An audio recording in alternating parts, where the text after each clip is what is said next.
Okay.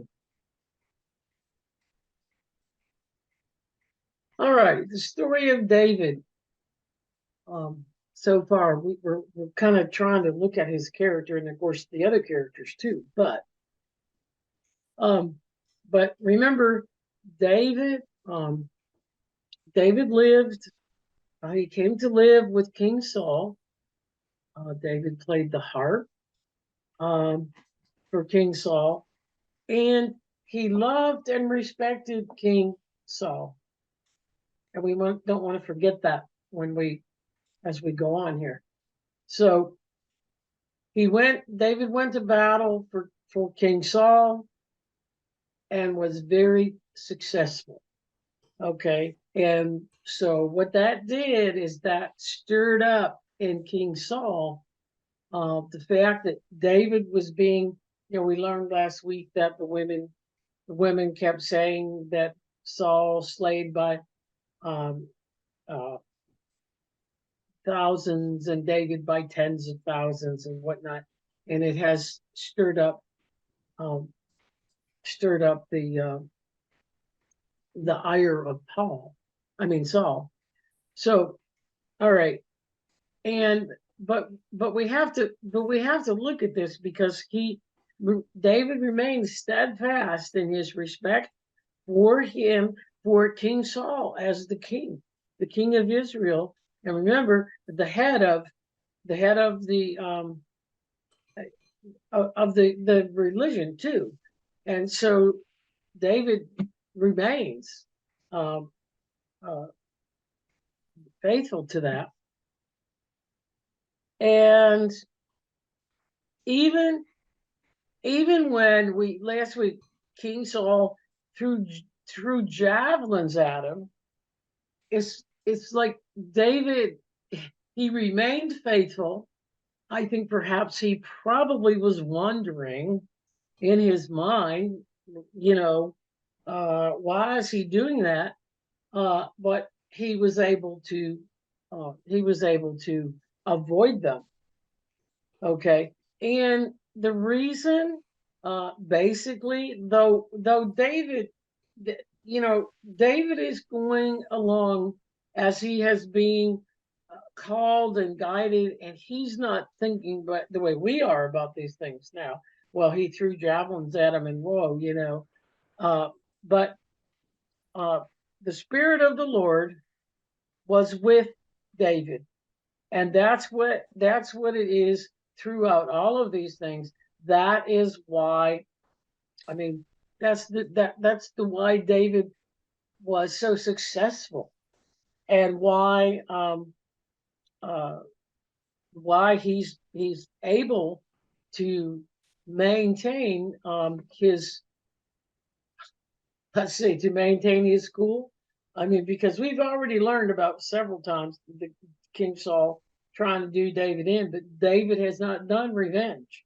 Okay, and so, and then of course what we're dealing with is the and of course the evil spirit of the Lord is not the evil spirit of the Lord, but but that was the belief system. That's the way they wrote it. But King Saul just started to become jealous, um, and he is out to get David. And this is where we left off last week.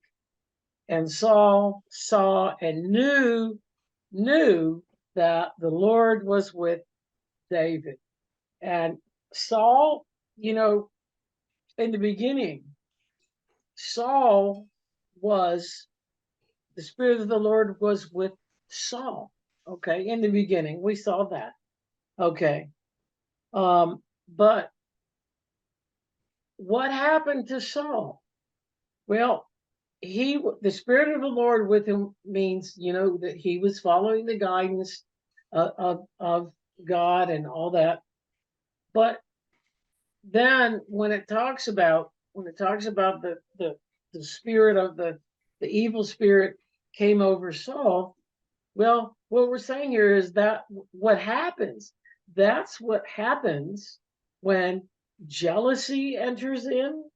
Um, Jealousy and hate. You lose that connection, or or we talked about protection, whatever, but you lose it. And that is exactly what happened to Saul. Okay, so all right, so we're moving on to 1 Samuel 20, chapter 20 and 1. Now, before, we're not doing all the scriptures, but remember, Saul is after David. After last week, David, Saul was after David. David was his enemy, and Saul sought to kill him. And here we go again with his thought process, and the idea that he had loved and respected King Saul. And so here he says, okay, and David fled from Jonath, which is in Ramtha, and came and said to Jonathan, what have I done? And what is my offense? And what is my crime before your father that seeks my life? So David does not know. He's not aware of why, and so he just remains steadfast.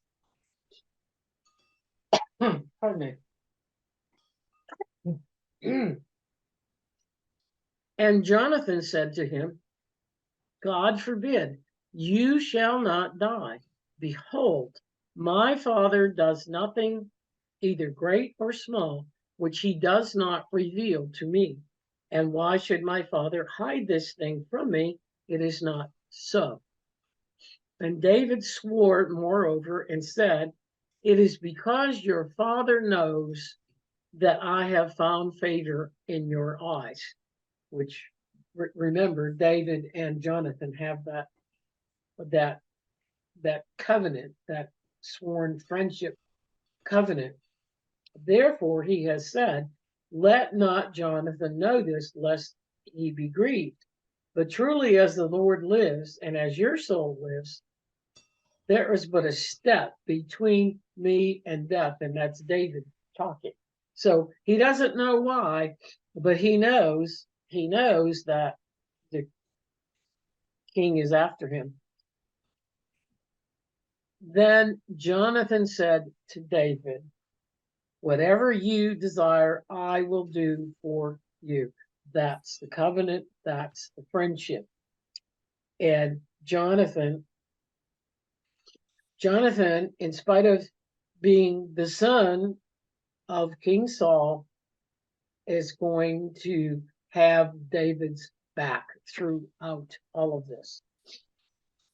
Okay. So what happened is now it's David and Jonathan trying to avoid King Saul and getting killed. So what happened is that David fled the compound, the king's place, and he did not show up for dinner for 3 days. And Jonathan was making excuses for him, and to Saul. And then, see, here's an answer. Here's one of the answers. Although this is not going to David, but this is one of the reasons that Saul is angry and going to kill David. Then Saul's anger was kindled against Jonathan, and he said to him, "Oh, you rebellious son, do I not know that you are delighted in the son of Jesse, to your own shame and to the shame of your mother's nakedness. For as long as the son of Jesse lives upon the earth, you shall not be established as king, nor your kingdom. Therefore, now I will send and have him brought to me, for he shall surely die. So that is the big reason. That's the big reason. Saul wants his kingdom to continue, and he wants Jonathan to have it. But Jonathan uh, doesn't pay any attention to that. Jonathan, it was actually between Jonathan, David, and God that they made that covenant, and Jonathan is going to again defend David, even though that would ruin Jonathan's chances to be the king. But that's the kind of covenant it was. So even though Jonathan would not inherit the kingship from his father, Jonathan was steadfast in his love for David. Okay. And Jonathan answered and said to Saul his father, why should he be put to death? What has he done? Okay. And Saul lifted up a javelin to smite Jonathan his son, whereby Jonathan knew that his father was determined to slay David. So Jonathan arose from the table in fierce anger and did not eat food the second day of the month, for he was grieved for David, because his father had determined evil against him.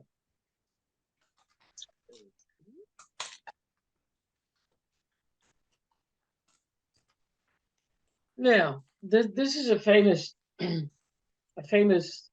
story, part of the story, and it ties in with Jesus. So let's okay, and we go to chapter 21 for this. And remember, David had left the king's place. He was out in the desert or wherever. They went several places to keep away from Saul finding him, but he had not had any food, and seemingly his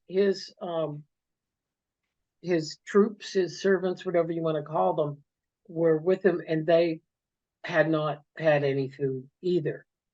So then David came to know to Ahimelech the priest, and Ahimelech was afraid at meeting David and said to him, why have you come alone and no man with you? And David said to Ahimelech the priest, the king has entrusted me with the matter and has said to me, let no man know the thing for which I send you and what I have commanded you. And I have stationed my servants at hidden and obscure places.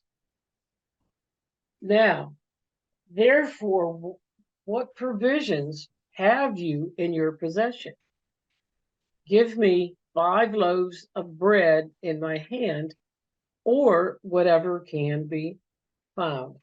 And we're going to talk about the sacredness of this, but the priests were the only people that could touch the bread, that was the holy bread that was in the temple, or I guess this was the synagogue, whatever. Anyway, okay, so and the priest answered David and said to him, There is no common bread in my possession, but there is hallowed bread. You may have it if the young men have kept themselves from touching unclean things. And David answered the priest and said to him, the hallowed bread has been lawful for us since yesterday and the day before, when we left. And behold, the clothes of the young men are holy, and the bread is now practically common, even though it were sanctified this day in the vessels. So the priest gave him hallowed bread, for there was no bread there but the shewbread that was taken from before the Lord to be replaced by hot bread on the day when it was taken away. So we're going to talk about the bread in a minute, but what they're dealing with here, and they're talking about that the young men have kept themselves from touching unclean things. Well, that could be anything, but purification was uh, before you before you uh, before you touched uh, anything like food, before you ate food, and actually before you prayed, you were to purify yourself. You had to wash your hands, and actually um, the, uh, the Muslims to this day, they do not pray unless they wash their hands and their feet, and that it's purification that they're talking about. And of course, it's even more so because David is asking to eat the hallowed bread, which no one but the priests could have that bread or could touch that bread. So it's just, and David found a way to tell the priest, well, well, look, the bread really is common now, because every day every day new loaves of bread uh, were placed in uh, the temple, or whatever that was.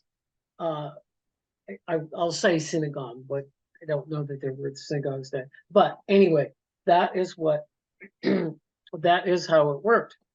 So um,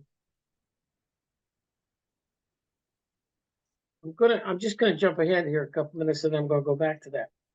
Um, all right, so just for some pictures and whatnot. Okay, shewbread is what is bread, and it's also called the bread of the presence. And notice there's 12 loaves here, and bread was to be offered up at the temple or whatever. Every day bread was baked and was put in the the the temple. And so what David was talking about was that the the the the the bread that was, what he said was almost common, was bread that had been there and then had been removed and replaced with new bread, but it was still considered hallowed or holy. The other picture here is actually Dr. Lamsa, and the he has he's holding a what what the bread looked like. Dr. Lamsa had a niece who would make this bread for him, and it was called kade. And kade comes from the word kadisha, which means holy. And so and this bread was different. Uh, was different. The daily bread that people was very thin, and it could be folded and whatnot. With the holy bread, notice is thicker, and that's what the idea um, is, and that's what David was talking about. Now we go back here. All right, so we're going to go to Matthew 12, 1 through 4. Okay, and all right, before I read it, let's remember Jesus taught from the Torah, and though many times it might not be expressed specifically that Jesus used examples from the Old Testament. But here is one that is very clear, and it is from Matthew 12, 1 through 4. At that time, Jesus walked on the Sabbath through the wheat fields, and his disciples became hungry, and they began to pluck ears of grain and to eat. But when the Pharisees saw them, they said to him, "Behold, your disciples are doing what is unlawful to do on the Sabbath." But Jesus said to them, "Have you not read what David did when he and those who were with him were hungry? How he entered into the house of God and did eat bread that was on the table of the Lord, that which was not lawful for him to eat, nor for those who were with him, but only for the priest." Now, once again, okay, Jesus, we're and remember the Pharisees were always challenging Jesus. The Pharisees believed in the by God strictness of the law, and when it said when they okay, basically the idea behind them plucking the ears of grain and eating it, the main idea here is that plucking the ears of grain was work, and you did not work on the Sabbath. Okay, it didn't matter that you were hungry, you wanted to eat, but you did not work on the Sabbath. And so the Pharisees were always looking for something to catch Jesus up, because if they caught Jesus with breaking the law or whatnot, then they could have him too. But so in this case, Jesus is just saying, hey, that's what David did. And so what we're talking about,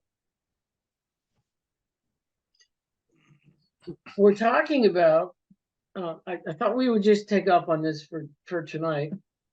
Okay, we're talking about the spirit of the law. That is what Jesus taught.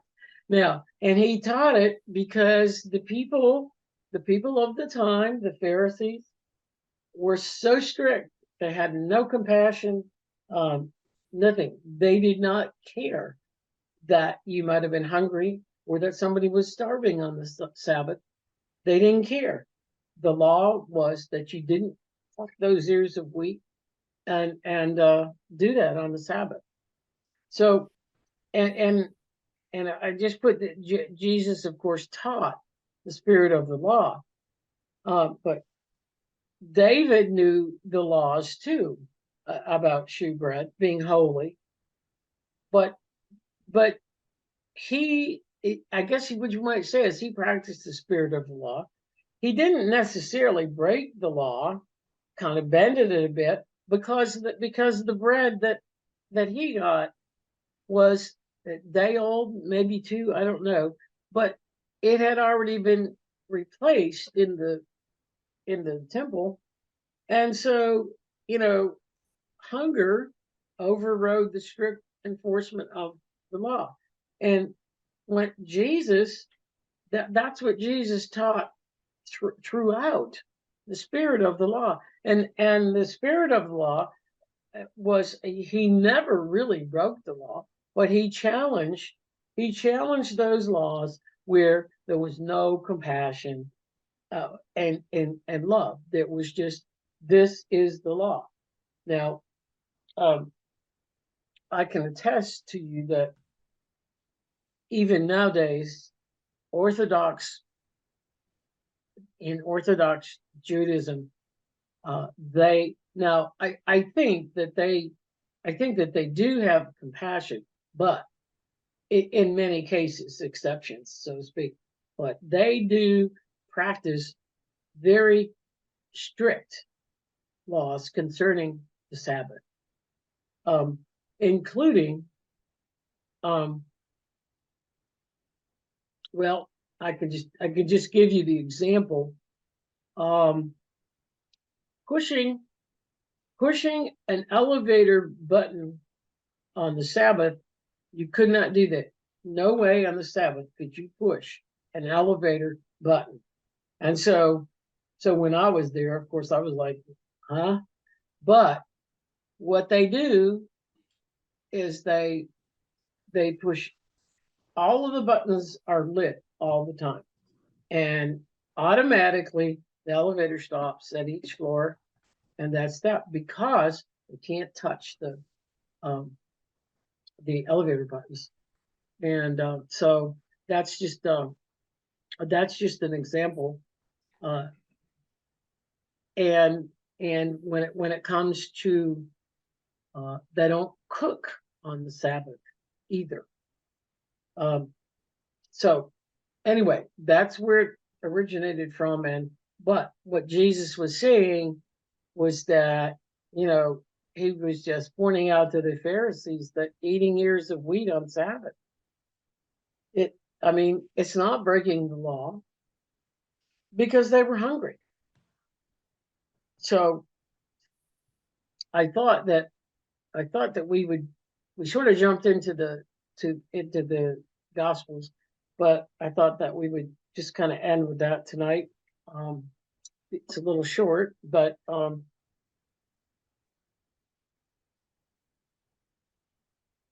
I want to thank you very much for your contributions. It's very, very much appreciated.